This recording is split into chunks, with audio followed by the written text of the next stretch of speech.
electrical panel. Yeah, that you so inspect. here we have our electrical panel and meter.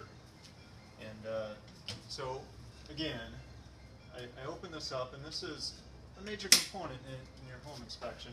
I want to make sure, first of all, everything looks clean and appropriate. There's no corrosion.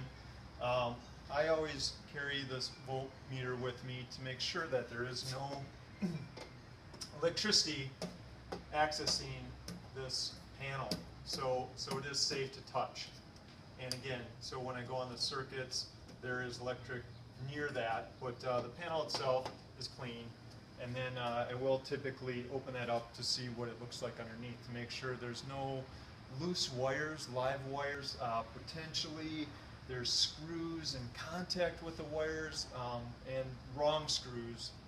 Most importantly, that's usually a problem when they're pointy ends.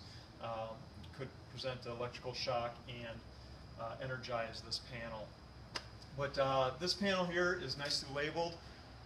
We know that where the circuits are for each of the areas of the home, and we have our main disconnect, and this is a 200 amp panel.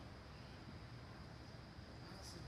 Well, thank you so much. So it's important that as agents we do not touch any of this because we don't know, if it's gonna if we're gonna have some trouble there. So it's really important to make sure that the home inspector checks this out in your house as well.